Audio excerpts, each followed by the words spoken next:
Dubai में ड्राइवरी करने वाले एक ड्राइवर को पाकिस्तानी खुफिया एजेंसी आईएसआई ने भारत के टुकड़े करवाने के लिए एक टूल बनाकर भेजा था, लेकिन अपने कायराना इरादों में न तो आईएसआई कामयाब हो पाया और न ही अमृतपाल। पाकिस्तान ने खेल तो खेल दिया, लेकिन उसे आगे नहीं बढ़ा पाया क्योंकि उसके खुद के कटोरे में रोटी तक नहीं है। और दूसरी बात, पहले से ही खालिस्तानियों को वो पनाह दिए हुए। ऐसे में अगर अमृतपाल को भी पनाह देता तो उसका हाल होता जो उसने कभी सोचा भी नहीं होगा। एक कायराना हरकत से सेना पर हमला वो कर चुका है, अभी सेना का बदला बाकी है। ऐसे में आईएसआई अपने ही पालतू को अपने गले की फांस नहीं बनाना चाहता था, इसलिए आईएसआई ने ही उसे खत्म करने का प्लान तैयार कर लिया था। और जब इस बात की भनक इस भगोड़े को लगी तो इसने सोचा कि जान को सलामत रखने में ही भलाई है। कैसे आईएसआई ने इसके लिए जाल बिछाया था, आज बात उसी पर करेंगे। नमस्कार, एनएमएफ न्यूज देख रहे हैं आप, मैं हूं आपके साथ अभिषेक पुंडीर। भगोड़ा अमृतपाल पुलिस की गिरफ्त में है और तड़ी पार कर दिया गया है। मतलब वो पंजाब की जेल में नहीं रहेगा, बल्कि वो असम की डिब्रूगढ़ जेल में रहेगा, जहां इससे पहले इसके कई और साथी भी जा चुके हैं। वहां इससे कोई खालिस्तानी भी मिलने नहीं पहुंच पाएगा। लेकिन सवाल ये है कि हथियार को आईएसआई ने जॉर्जिया में ट्रेन करवाया, पंजाब को भड़काने का पूरा प्लान तैयार था, तो फिर आईएसआई ही अमृतपाल को ठिकाने लगाने में क्यों जुट गया? तो सुनिए, बेदम और थका हुआ दहशतगर्द अमृतपाल सिंह चाहे जैसे भी, लेकिन 35 दिन बाद गिरफ्तार कर लिया गया। हालांकि उसने जैसा चाहा था ठीक वैसा ही हुआ। जब पुलिस उसे पकड़ने गई तो वो फरार हो गया। वो चाहता था कि चोर पुलिस का खेल चलता रहे, जिससे उसे जन समर्थन मिले, लोग सड़कों पर उतरें और जो काम वो करने आया था उसे बड़े स्तर पर किया जा सके। लेकिन कानून व्यवस्था के सामने उसकी चाल उस पर ही उल्टी पड़ गई।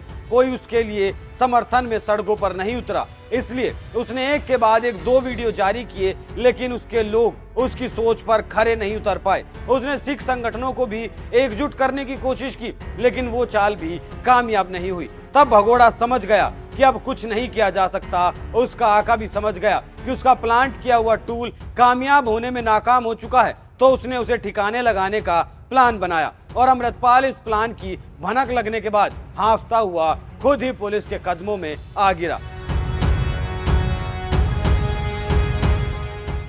टीवी 9 की एक रिपोर्ट के मुताबिक लंदन में रह रहे रो के पूर्व डिप्टी सेक्रेटरी एनके सूद के मुताबिक लोग सोच रहे थे कि अमृतपाल पाकिस्तान भाग जाए। अगर ये वहां भाग जाता तो वो पाकिस्तानी खुफिया एजेंसी इसे बहुत जल्द निपटा देती। अब सवाल उठता है कि ऐसा क्यों होता? तो सुनिए ऐसा क्यों। पहले से ही पाकिस्तान में कई भारत विरोधी और खालिस्तानी शरण पाए हुए हैं, जो हमेशा भारत के खिलाफ जहर उगलने का काम करते हैं। ऐसे लोगों पर एनके सूद का कहना है, भारत से भागे जो दहशतगर्दी पाकिस्तानी खुफिया एजेंसी आईएसआई के लिए पाकिस्तान में ही बैठकर काम कर रहे हैं, इन सब के ऊपर आईएसआई का हाथ है। अमृतपाल भी नया नया दहशतगर्द बनने चला था, लेकिन इसे पहले ही तबाह कर डाला गया। एनके सूद का मानना है कि जिस तरह से अमृतपाल को सरकार के कहने पर हमारी एजेंसियों ने बेदम कर दिया, ऐसे में खालिस्तानी समर्थकों का खास बनना तो दूर, वो आम जनमानस का भरोसा भी खोता चला गया। मतलब हर तरफ से भारतीय एजेंसियों से घिर चुका अमृतपाल जब अपने काम का नहीं रहा तो वो किसी और के काम का क्या ही रहता, और जब वो खुद को ही नहीं बचा पा रहा तो फिर पाकिस्तान के किस काम का? अगर फिर भी वो भागकर पाकिस्तान पहुंचता तो हमारी एजेंसियां उसे कतई नहीं रोकती।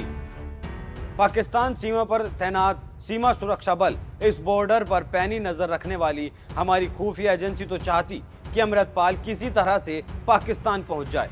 अब ऐसे में सवाल उठता है कि एजेंसियां क्यों चाहेंगी कि वो पाकिस्तान चला जाए? तो इस पर रो के अधिकारियों का कहना था, अरे अगर अमृतपाल पाकिस्तान निकलने में कामयाब हो जाता तो पाकिस्तान अंतर्राष्ट्रीय स्तर पर डिप्लोमेटिकली बुरी तरह से फंस जाता, और फिर जो अमृतपाल खुद को भिंडरावाला बनाने की चाहत रखता है, उसे हिंदुस्तान ने कुछ कर गुजरने से पहले ही बेदम बेहाल करके न जीने में छोड़ा और न ही मरने में। ऐसे बेकाम के वाहियात अमृतपाल सिंह को अपनी सीमा में लेकर पाकिस्तान या खुफिया एजेंसियां क्या ही करती। भगोड़े के पाकिस्तान न पहुंचने से पाकिस्तानी सरकार ने भी चैन की सांस ली होगी। उनका कहना है कि ये मेरे लंबे वक्त के तक रो में काम करने का अनुभव है, उसके आधार पर मैं ये बात कह सकता हूं। उनका मानना है कि अगर किसी तरह अमृतपाल सीमा पार जाने में कामयाब हो भी जाता तो पाकिस्तानी खुफिया एजेंसी उसे अपने कंधों पर ढोने के बजाय, उसका हाथ थामने के बजाय उसे ढेर कर देती या नहीं, इस बात के बारे में तो कुछ भी कहना मुश्किल है। लेकिन कोई भी मरा हुआ सांप अपने गले में क्यों ही लटकाएगा, क्योंकि ये सच है कि अमृतपाल भागने के बाद प्रभावहीन हो चुका है। हाँ, अगर वो ना भागता तो शायद हो सकता था उसका प्रभाव बना रहता और वो खत्म ना होता। लेकिन एक प्रभावहीन इंसान को आईएसआई आखिर क्यों ही रखने का काम करेगी, क्योंकि अमृतपाल भी अब एक जंग खाया हुआ चाकू हो चुका है। इसकी कहानी का एक और एंगल भी हो सकता है। पाकिस्तान अमृतपाल को मरवाकर पंजाब को सुलगा सकता था और अमृतपाल अभी मरना तो बिल्कुल नहीं चाहेगा। अभी आईएसआई का एक और चैप्टर बाकी है और वो है जॉर्जिया, जहां उसने आईएसआई की ट्रेनिंग ली है लेकिन ट्रेनिंग फेल हो गई। सुनिए जॉर्जिया वाली कहानी भी।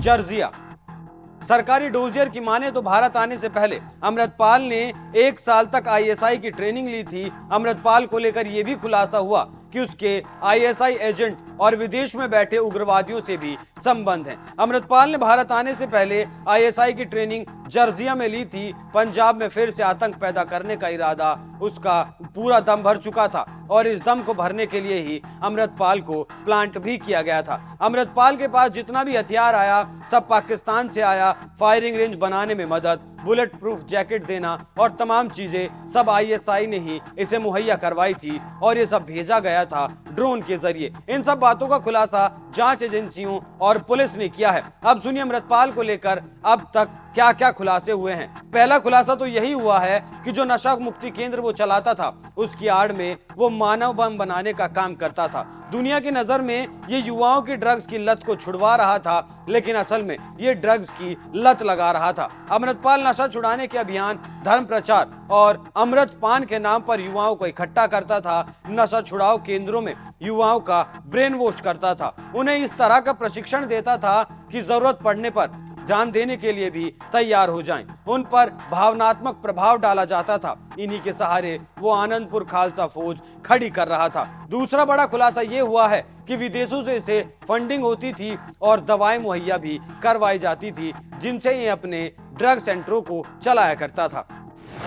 विदेशी फंडिंग रॉ की जांच में सामने आया था कि विदेशों से मोटी फंडिंग होती थी। रॉ ने 135 ऐसे लोगों की लिस्ट तैयार की थी जो इसके मददगार थे, जिससे पता चलता है कि हर तरीके से, हर लिहाज से ये लोग अमृतपाल की मदद कर रहे थे। ये लोग इसे पैसे के साथ साथ अन्य सुविधाएं भी मुहैया करवाते थे। पत्नी भी कम नहीं।